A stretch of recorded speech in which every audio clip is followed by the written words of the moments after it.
د بلوڅ بېلتون غوښتونکو وسلوالو ډلو له لوري تر دې مهاله یعنې په شاوخوا 20 کلو کې تر ټولو غټه کم حمله چې ده هغه دا وخت روانه ده. چیرې ده، څنګه ده او پوره ریلګاډی یا اورګاډی څنګه د یو چا په قبضه کې راځي، څنګه یې قبضه کړی دی، څو کسان یې پکې نیولي دي او غوښتنې یې څه دي، دا معلومات تاسو په دې ویلا کې در رسوو. سلامونه او نیکې هیلې مه منئ. زه یم حاجي سباون، تاسو ګورئ د کیسه ډیجیټل یوټیوب چینل. نن خبره کوو د هغه پیښې په متعلق کوم چې 13 ورځ رامنځته شوې، یعنې په 11 مارچ باندې د شاوخوا 1 بجه او 50 یا 45 دقیقې شاوخوا دا پیښه رامنځته شوه. کیسه یې څه داسې شروعات یې کوو، څنګه رامنځته شوې ده او څه شوي دي او تفصیلا تاسو ته دا ویلاګ درکوو، خبر درکوو په دې ویلاګ کې. نو تمه ده چې تاسو تر اخره پورې له موږ سره پاتې شئ. دا کوم اورګاډی چې دی له کوټ څخه بیا د کراچۍ پر لوري باندې ځي. دا د پاکستان تر ټولو غټ اورګاډی دی یا ریل دی. دا له کوټ څخه روانېږي شاوخوا 10 بجې د کوټ ریلوې سټیشن څخه، او بیا دغسې ځي په لاره کې مختلف کوم ریلوې سټیشن چې دی هغه راځي، او له دې سره بیا کوم کسان چې دي یا کوم مسافر چې دي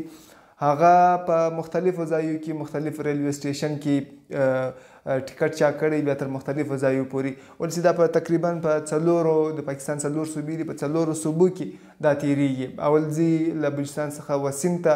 له سیند څخه بیا ځي و پنجاب ته، بیا په ټول پنجاب کې تیریږي، دغه رقم پنډۍ ته ځي، له پنډۍ څخه بیا ځي بیرته د پېښور پر لوري باندې، نوښار بیا پېښور پر لوري باندې ځي. نو کم کسان چې دي هغه دلته ټیکټ کوي، څوک له کوټ څخه و سی بي ته روان دي، څوک له سی بي څخه جیکب آباد ته روان دي، څوک له جیکب آباد څخه ډیره مراد جمالي یا سکر ته روان دي. مختلف کسان مختلف دغه سره ځي. په پرون یعنی په 11 مارچ باندې کله چې دا ټرین روان سو، د ټرین کوم معامله ده یا کوم ریلوې سټیشن کوم کسان چې د هغوی په وینا شاوخوا د 480 کسان په دې کې شامل وو، او ټیکټان چې کوم کاټ شوي دي د هغه د راپورونو په وینا باندې چې 900 ټیکټان کاټ شوي دي، او 1500 کم کسان چې د هغوی ښکاره دي، 200 کم چې دي هغه فعلا د هغه مطابق خبره نه کي. ولې نه کي هغه هم تاسو پورې در رسوو. دا کوم ریل چې روان سو نو غرونه دي، بولان ورته وایي، له دې غرونو څخه تیریږي، بیا وروسته بیا کوم سی بي مچ راځي، بیا سی بي راځي. نو په دې لاره کې د غرو په دلته غرو کې سرنګونه د انګریز له وخت څخه دلته مختلف سرنګونه دي تر 10 زیات، هغه لکه د کوژک ټنل که چا لیدلی وي، دا رقم سرنګونه پرې کړل شوي دي، او په دې کې بیا د اورګاډي چې د هغه تیریږي. اوس دا سرنګو ته بیا نومان یا دغه ورکړل شوي دي، شمارې ورکړل شوي دي. په 8 نمبر سرنګ باندې اوله وارې دماکه کېږي، چاودنه کېږي، او دا کوم ریل چې دی یا اورګاډي چې دی هغه درېږي، او دلته جنګ شروع کېږي. جنګ د چا تر مابینځ دا ولې شروع دی، په دې کې کوم مسافر دی هغوی ته هېڅ درک نه دی معلوم. نو دا جنګ شروعات کې شاوخوا 1 ساعت 50 دقیقې دا جنګ دی، او کسان په دې کې محصوره دي، مسافر دي. نو هغه په دې کې دننه دي. کله چې جنګ شاوخوا 1 ساعت پس یو څه ارامي، نو وسلوال و د ریل ګاډۍ کوم کوچي چې دي یا کوم کوچني خونې چې دي، بوګۍ ورته ویل کېږي، نه بوګۍ ولې دې ته ننوځي، او په دې کې بیا د خلکو څخه د خلکو شناخت کارډونه ګوري، د هغوی څخه معلومات کوي، څوک یې له کوم ځای را روانې، چیر روانې، ولې روانې، د هغوی معلومات چې د هغه اخلي. په دې کې د کوم بلوڅ بېلتون غوښتونکي چې دي یا کوم وسلوال چې دي هغوی په دې کې یو رقم دوی ته خبر وایي، دوی ته د دې یو خفیه اداره چې ده یا کوم معلومات چې ورکوونکې کوم اداره ده زرا په نامه باندې هغه که د کوټي ریلوے سټیشن تیر کال هلته خو نړۍ پیښه رامنځته سوې ځانمرګي برید و هغه خبره وسي که داسې د نورو چاودنو یا د دغو خبره وسي نو زرا په نامه چې د دوی کوم خفیه اداره ده یا جاسوسي کوم اداره چې د هغه خورا پیاوړې سوې ده او معلومات نو دوی ته هم معلومات اوس په دې ټرین کې یا په دې اورګاډي کې شاوخوا 150 یا 500 اضافه د هغه کسان دي چې د سکیورټي فورسز یا د امنیتي ځواکونو سره کارکوونکي کسان دي په دې کې روان دي هغه ولې په دې کې روان دي دا خبر هم ځان ته یو بیکګراوند لري هغه هم تر تاسو پورې بیا رسوو نو د اصل هدف هم دغه کسان وو او دا کسان یې هلته اوس نیولي دي بیا وروسته شاوخوا مازدیګر دا کوم کسان چې هغه یې پرېښول چا سره چې کوچنیان ول چا سره چې زنانې وې هغه یې پرېښي دي او فعلا اوس داسې خبرونه دي چې شاوخوا 110 څخه کوم کسان چې دي هغه راخوشي کړل سوي دي هغه پیدل لاړل یا د تر سی بي کومه لاره ده هلته یو ریلوے سټیشن دی تر هغه پورې پیدل تللي و له هغه ځای څخه بیا سی بي ته وړل سوي او له سی بي څخه بیا کوټې ته او نورو ځایو ته دا کوم کسان چې خوشي کړل سوي دي هغه ورسول سول او مخصوصا کوټې ته رسول سوي وو اوس دا کوم کسان چې د دوی په قبضه کې دي بلوڅ بېلتون غوښتونکو وسلوالو ډیمانډ یې ښی ده یا غوښتنه یې ښی ده چې د دوی کوم بندیان چې دي هغه دي را خوشي کړل سي او که چیرې را خوشي نه کړل سي 48 ساعته وخت یې ورکړی دی د دوی په وینا که چیرې دا را خوشي نه کړل سي نو پر دوی دا کوم کسان چې د دوی په اختیار کې دي یا دوی نیولي دي هغه به دوی وزني او له امنیتي ځواکونو سره به مقابله کوي او تر ځان به هم ختموي یعنی دا هغه ډله په لاس کې ورغلي دي مجید بریګیډیر چې ورته ویل کېږي هغه ځانمرګي بریدونه دي بریدګر دي ځانمرګي او هغه وخت نا وخته موږ وینو ریپورټ کوو چې هغه په داسې ځایونو باندې حمله کوي چې هلته ننوځي ځانونه پټاوي او بیا تر اخري ګولۍ پورې دوی جنګ کوي او دغه رقم له ځان سره هڅه یې دا وي چې زیات زیات کسان ختم کړي نو د دوی په وینا چې دا کوم کسان دي دا هم د دې مجید بریګیډیر په لاس کې دي که چیرې د دوی غوښتنې ونه منل سي نو دوی به د لادرکه کسان راخوشي نه کړل سي دا به بالکل له منځه ځي او دوی به هم ورسره ختمي او دا کوم کسان چې نیولي دي هغه به هم ځي اوس په دې کې کوم ریپورټونه چې دي هغه مختلف را روان دي ولې د جنګ ماحول دی کوم بلوڅ بېلتون غوښتونکي دي هغه ځان ته یو پروپاګنډا کوي او کوم حکومتي کوم چینلان چې دي یا حکومتي کوم خبرونه چې دي هغه بیا ځان ته یو دغه کوي چې دوی یو کامیاب اپریشن وکړي کسان یې راخوشي کړل او دا هغه نو په کوم خبرونه چې د هغې کنفرمیشن د آزاد ذرایع چې ورته وایي یا په ازادانه توګه که څه هم نه کېږي خو بیا هم تر یو حده پورې پرون کم کسان رالو د شپې له هغوی سره چې خبرې وسولې د هغوی په وینا چې دا کوم خبرونه چې ما تر تاسو پورې در ورسول هم دا د هغوی زیاتره لفظونه پکې وو اوس هلته چې کوم حالات دي هغه ډېر زیات خراب دي هلته سیګنل نشته دا کوم کسان چې د هغه د دوی په لاس کې دي که دوی بیا د بلوڅ بېلتون غوښتونکو کوم کسان چې دي هغوی دا په وار وار دوی په ټویټر یا په ایکس یا په داسې نورو کوم د دوی کوم ذریعې چې دي په هغوی خبر وکړي که چیرې پر دوی باندې عملیات کیږي هوایي یا فضایي کوم بریدونه کیږي نو دوی به د دوی په وینا که یو ټک وسي هم دوی به 10 کم کسان چې نیولي دي له هغوی څخه به 10 کسان دوی په هغه ځای وژني نو په دې وجه باندې کوم عملیات چې دي یا پوځي کوم عملیات چې دي هغه ډېر احتیاط دوی کوي ولې په دې کې داسې خبرونه دي چې د سکیورټي کوم کسان چې دي هغه په دې کې شامله دي او هغوی تللو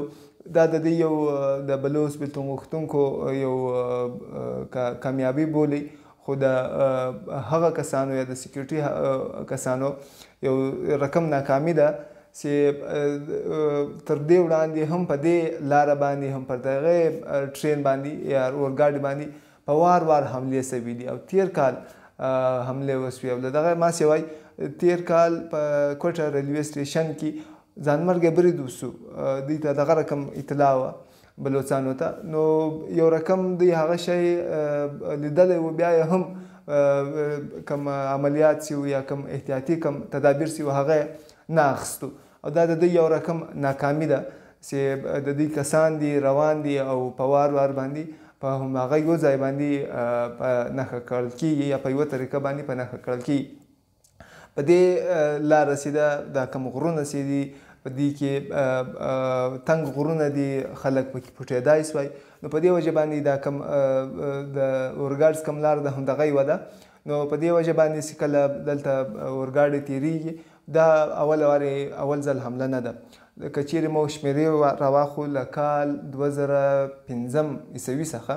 بیا تر 15 پورې پر دې لاره باندې شاوخوا 180 حملې په اورګاډي باندې سوي دي. نو له دې سره په کتو سره موږ ته درک راکوي چې دا څومره د دوی لپاره اهم ده او بیا هم په وار وار حملې کېږي. او پر دې لاره باندې د سکیورټي کم کسان چې دي، د امنیتي کم ځواکونه چې دي، هغوی یو رقم پکې ناکامه دي چې دا حملې درولی نه سوی او دا کوم اورګاډ چې د هغه خوندي له دې سیمې څخه نه سوی تېرولی. اوس د دوی ډیمانډ دا دی د بلوچ بېلتون غوښتونکو وسلوالو چې د دوی کم کسان دي، لادرکه کم کسان دي، هغه به ټول خوشي کړل کېږي. خو فعلا موږ ګورو شاوخوا اوس تر یوه ورځ زیاته، یو شبه روز زیاته تېر سوی دی، یعنې 40 ساعته تېر سوي دي، 40 ساعته لا هم پاته دي. فعلا داسې څه نه معلومیږي چې د دوی کم کسان دي هغه به خوشي کړل سي. او که چیرې خوشي کړل سي دا به یو د پاکستاني حکومت یا ریاست لپاره ډېر د شرم خبره وي. ولې یو داسې ډله چې هغه دوی دا وایي چې هغه هېڅ هلته وجود نه لري، یا که وجود لري ډېر یو څه کسان دي. د کوم وزیر داخله داخله چارو وزیر چې ولو هغه تېر کال چې بلوچستان ته ورغلی و، هلته خبرې کړې وې چې دا د یو ایس ایچ او یا د یو پولیس په ذریعه باندې دوی کنټرولولی سوی. نو که دوی هلته ډېر کم ګڼي، خو که چیرې دوی دا رقم یو څه فیصله کوي، د هغوی بندیان خوشي کوي، دا به د دوی لپاره یو ډېر د شرم خبره سي. او که چیرې خپل کسان پرېږدي، کوم چې سکیورټي کم کسان دي تر 100 زیات، که چیرې هغه پرېږدي او هغه وژل کېږي، دا به هم د دوی لپاره یو رقم ډېر د بدنامۍ باعث وي. هغه په دې چې بلوچ بېلتون غوښتونکي وسلوال چې زما په اند چې د دوی کوم مقصد و، هغه دوی تر ډېره حده پورې له دې حملې څخه د دوی کوم اصل یا غټ مقصد چې و هغه دا و چې